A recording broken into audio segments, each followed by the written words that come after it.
بسم اللہ الرحمن الرحیم۔ سورہ بنی اسرائیل، اس کی تلاوت آج تراویح میں کی گئی۔ آیت نمبر 9،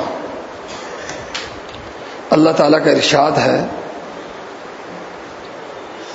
کہ بے شک یہ قرآن اپنے پڑھنے والے کو بہترین انتہائی اعتدال والے راستے پر رکھتا ہے۔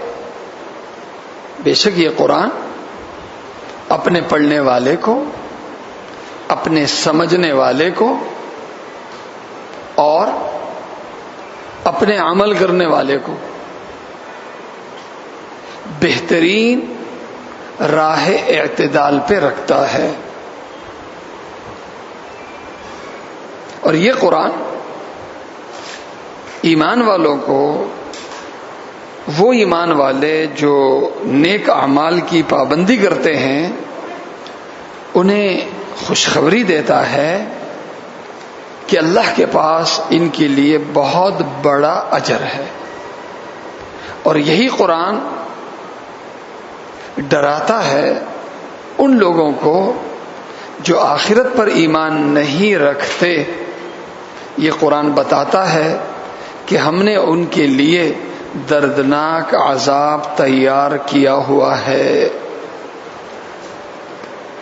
انسان کی سب سے بڑی ضرورت ہدایت ہے، سب سے بڑی ضرورت میری کیا ہے؟ ہدایت۔ اسی لیے سورہ فاتحہ میں ہم ہر نماز کی شروعات سورہ فاتحہ سے کرتے ہیں، اور سورہ فاتحہ دعا ہے۔ بڑی عاجزی کے ساتھ ہم اللہ کے سامنے اپنی ایک حاجت رکھتے ہیں، اور وہ حاجت کیا ہے جی؟ ہدایت۔ ہدایت کیا ہے؟ جو صحیح ہے صحیح کو صحیح سمجھنا، جو غلط ہے غلط کو غلط سمجھنا، جو صحیح ہے اس کو کرنا، اور جو غلط ہے اس سے بچنا اور اپنے آپ کو بچانا۔ صحیح کو صحیح سمجھنا اور صحیح پہ چلنا، غلط کو غلط سمجھنا اور غلط سے بچنا، یہ ہدایت ہے۔ اس کے مقابلے میں ضلالت ہے، گمراہی ہے۔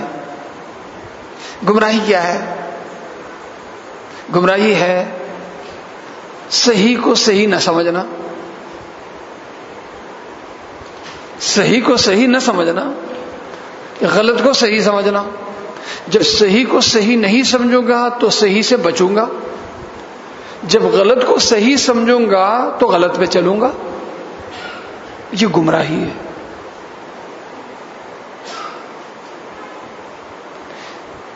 قرآن کا میدان، نبی کا میدان، یہ بھی انسان ہے۔ ایک نبی اپنی محنت سے، اپنی دعوت سے، قرآن اپنی دعوت سے، یہ اپنے پڑھنے والے کو ہدایت پہ رکھتا ہے۔ قرآن کا میدان بھی انسان۔ قرآن کیا چاہتا ہے؟ کہ انسان ہدایت پہ رہے، اسے ہدایت ملے۔ شیطان کا میدان بھی انسان ہے۔ شیطان کا میدان بھی انسان۔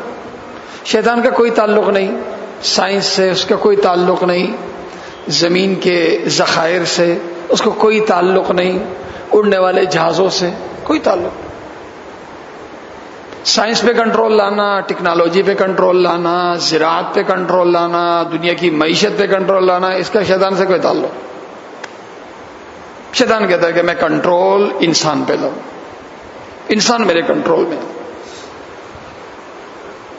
کنٹرول میں لا کے کیا کرے گا تو؟ شیطان کا میدان انسان ہے۔ وہ کیا چاہتا ہے کہ یہ انسان ہدایت کے بجائے ضلالت پہ رہے۔ ضلالت کیا مطلب؟ جو غلط ہے اسے صحیح سمجھے، اور جب غلط کو صحیح سمجھے گا تو غلط پہ فخر سے چلے گا. واقعہ ہے نا, اللہ تعالیٰ نے حضرت آدم اور حضرت حوا سلام علیہما سے فرمایا کہ دیکھو اس جنت کے تم مالک ہو, اس جنت کے تم وارث ہو, اتنی وسیع و عریض جنت تم اکیلے کی ہے, تم اس کے بادشاہ ہو, تم اس کی کرتا دھرتا ہو سب کچھ. ایک کام کرو, یہ ایک درخت ہے نا, یہ شجر ممنوع ہے, اس کے قریب نہیں جانا, اس سے کچھ کھانا نہیں ہے, بھائی یہ نہیں کرنا باقی سب کرو, یہ نہیں کرنا باقی سب کرو. جیسے نا ڈاکٹر ہمیں کہتا ہے کہ بھائی سب کھانا, فلاں فلاں چیزیں نہیں کھانا, تو دل کیا کرتا ہے کہ یار وہی کھاؤں, کسی طرح بھائی بیماری سے جان چھوٹے, پرہیز ختم ہو, میں یہی کھاؤں گا. انسان کی فطرت. اب اللہ نے روکا کہ بھئی یہ شجر ممنوع, یہ تمہارے لیے غلط ہے, اس سے کھانا تمہارے لیے غلط ہے, اس کے پاس چلنا, باقی سب حلال ہے, سب ٹھیک ہے, کرو.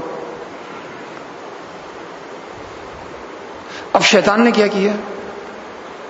شیطان کیا ہے؟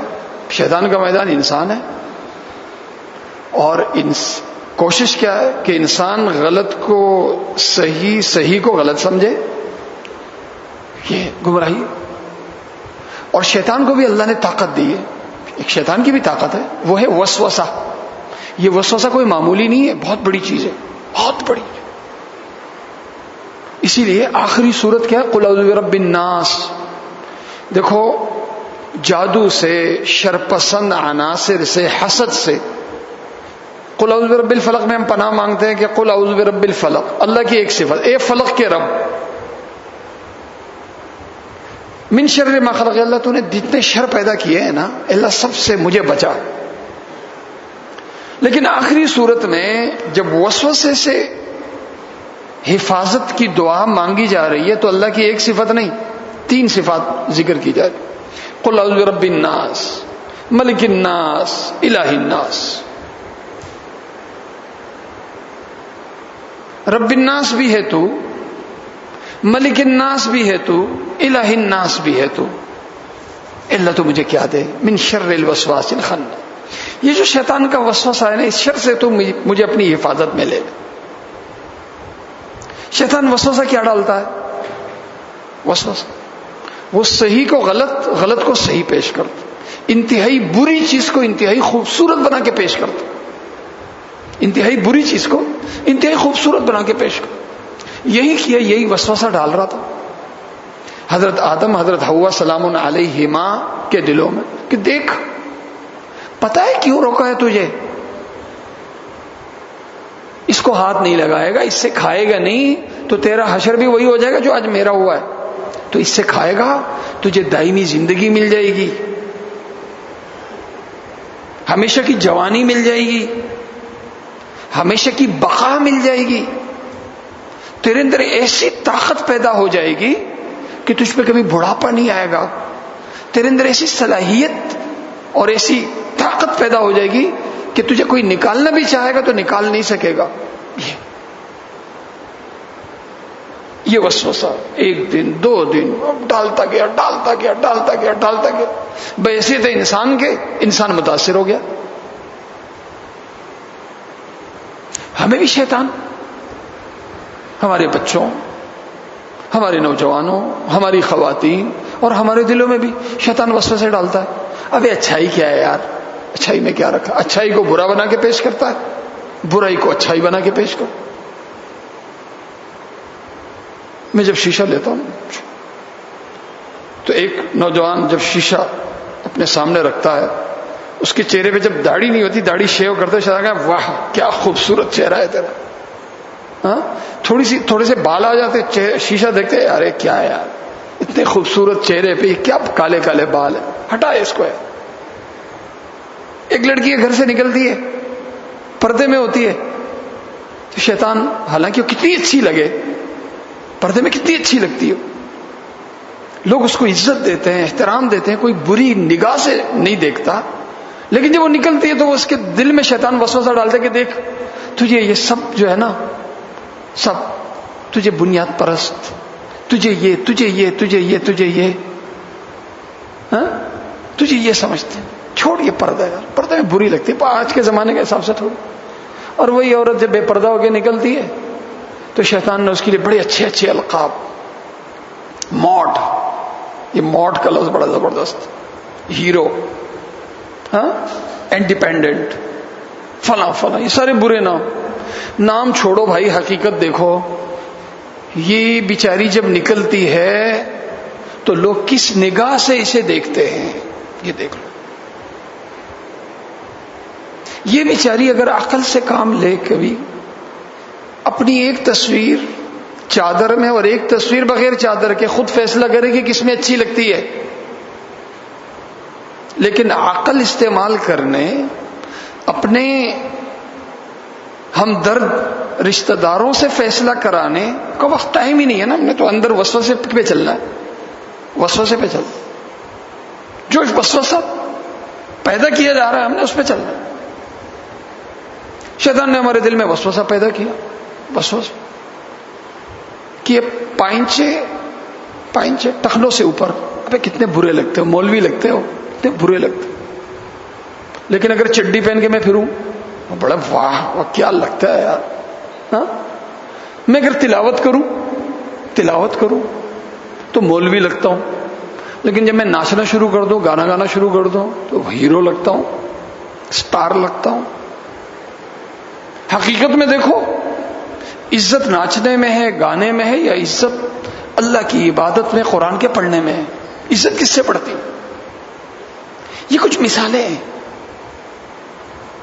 ہم اپنی شادیاں کراتے ہیں، کروڑوں خرچ کر دیتے، کیوں؟ شیطان وسوسہ ڈالتا ہے، ابے بھائی فلاں جگہ لاکھوں نہیں لگائے گا نا، ناک کٹ جائے گی، فلاں نہیں کرے گا نا، ناک کٹ جائے گی. اور ناک واک کوئی نہیں، ناک ویسی ہی کٹ جاتی ہے کروڑوں لگا کے. لیکن شیطان اندر سے وسوسہ ڈالتا، یہ بھی کر لے، یہ بھی کر لے، یہ بھی کر لے، یہ بھی کر لے. اور جتنا زیادہ کیا جاتا ہے اتنا اس کا برا انجام، اتنا ہی برا انجام پھر سامنے بھی آتا، پھر روتے پھرتے. تو ایک شیطان کا میدان، وہ بھی انسان ہے، وہ اپنے وسوسے کے زور پر، دلیل کے زور پہ نہیں، عقل کے زور پہ نہیں، وسوسے کے زور پہ وہ انسان کو صحیح راستے سے ہٹا کے، صحیح ذہن سے ہٹا کے غلط ذہن دیتا ہے اور غلط راستے پہ لاتا ہے. اسی کو ہم گمراہی کہتے ہیں، اسی کو آوارگی کہتے ہیں، اسی کو بے راہ روی کہتے ہیں. ہم کیسے بچوں میں کیا طریقہ؟ قرآن نے بڑا آسان الفاظ، ان ھذا القرآن، بے شک یہ قرآن، یہدی کا مطلب چلاتا ہے، للتی ہی اقوم، ای الی الطریقۃ التی ہی اقوم، اس راستے پر جو راستہ اقوم، یا فلو تفضیل کا صیغہ، جو صرف صحیح نہیں بلکہ انتہائی صحیح راستے پہ، انتہائی اعتدال والے راستے پہ، انتہائی حق راستے پہ. لیکن یہ قرآن سے کیا مراد ہے؟ صرف الفاظ پڑھ دینا کہ میرے کو سمجھ میں نہ آئے، جب میں سمجھوں گا نہیں تو بھائی میں چلوں گا کیسے؟ تو صرف پڑھنا نہیں، یہ تو ایک حق ادا ہو گیا. پڑھنے کے ساتھ میں سمجھوں بھی، تب جا کے قرآن، جب سمجھوں گا تو قرآن میرے دل و دماغ میں منتقل ہوگا. صرف پڑھوں گا تو زبان سے پڑھا اور ختم. زبان سے عطائی نہیں کرنی، زبان کے ذریعے سے دل و دماغ میں اتارنا ہے، اور وہ تبھی ہوگا جب میں قرآن کو سمجھ کے پڑھوں. قرآن کو جب سمجھوں گا، پڑھوں گا، سمجھوں گا تو قرآن مجھے اپنی طرف کھینچے گا، ہدایت کی طرف کھینچے گا، صحیح راستے کی طرف کھینچے گا. اندر مجھ میں ایک احساس پیدا ہوگا فیصلہ کرنے کا، ایک اللہ ایک صلاحیت، ایک طاقت، اس کو فرقان، قرآن اس کو تعبیر کرتا ہے فرقان سے، کہ اللہ مجھ میں فرقان کی طاقت پیدا کرے گا. پھر مجھے قرآن کے ذریعے سے یہ فیصلہ کرنا اور یہ سمجھنا آسان ہو جائے گا کہ میں نے کرنا کیا ہے، میں نے چلنا کیسے. تو سمجھنے کی برکت سے اللہ مجھے اتباع قرآن عطا کر دے گا. قرآن کے مطابق اپنی زندگی بنانا، اس کا ذہن لینا اور اس ذہن کے مطابق عمل کرنا، اللہ یہ طاقت، یہ نور مجھے عطا کر دے. اس لیے ایک عادت جو ہم پورے سال اخبار کا پڑھنا، سمجھ کے پڑھنا، اور ایک ایک گھنٹہ پڑھنا، بلکہ گھنٹوں پڑھنا، ٹی وی کے سامنے دیکھنا، 24 گھنٹے ٹی وی جو ہے نا، ہمارے ٹی وی ایک نام ہم نے رکھا ٹی وی لانچ، مستقل ٹی وی چل رہا ہوتا. شیطان نے ہمارے دل میں ہو سکتا کہ تیرے گھر میں ٹی وی نہیں ہوگا لوگ کیا کہیں گے، بھائی دیہاتی فیملی ہے، بیکورڈ لوگ ہیں، اس ٹی وی پہ کیا کیا چل رہا ہوتا ہے ذرا دیکھو بھی تو صحیح. اس کی وجہ سے تیرے گھر کا ماحول، تیرے بچوں کی تربیت کتنی متاثر ہو رہی ہے. تھوڑا سا ٹائم کم سے کم رمضان کا قرآن کے پڑھنے، قرآن کے سمجھنے میں لگا دوں. اور میں نے عرض کیا تھا کہ کچھ نہ کرو، اجتماعی طور پر گھر میں سورہ یوسف اول سے آخر تک ختم کر دو، پھر دیکھو کچھ اثرات بچوں پہ، گھر والوں پہ، گھر کے ماحول پہ مرتب ہو رہے ہیں کہ نہیں ہو رہے، کوئی تبدیلی محسوس ہو رہی ہے کہ نہیں ہو رہی. یہ فیصلہ خود کر لیں گے آپ. تو اس لیے یہ جو لفظ ہے نا، ان ھذا القرآن، بے شک یہ قرآن اپنے پڑھنے والے، اپنے سمجھنے والے کو اس راستے پہ رکھتا ہے جو انتہائی اعتدال والا، انتہائی صحیح ہے. اللہ تعالیٰ مجھے اور آپ سب کو عمل کرنے کی توفیق عطا فرمائے. الحمدللہ رب العالمین والصلاة والسلام على خیر خلقہ محمد وآلہ واصحابہ اجمعین. اللهم انا نسألك خیر ما سألك منه نبيك محمد صلی اللہ علیہ وسلم، ونعوذ بك من شر ما استعاذ منه نبيك محمد صلی اللہ علیہ وسلم، وانت المستعان وعليك البلاغ ولا حول ولا قوة الا بالله، وصلی اللہ تعالی على خیر خلقہ محمد وآلہ واصحابہ اجمعین برحمتک یا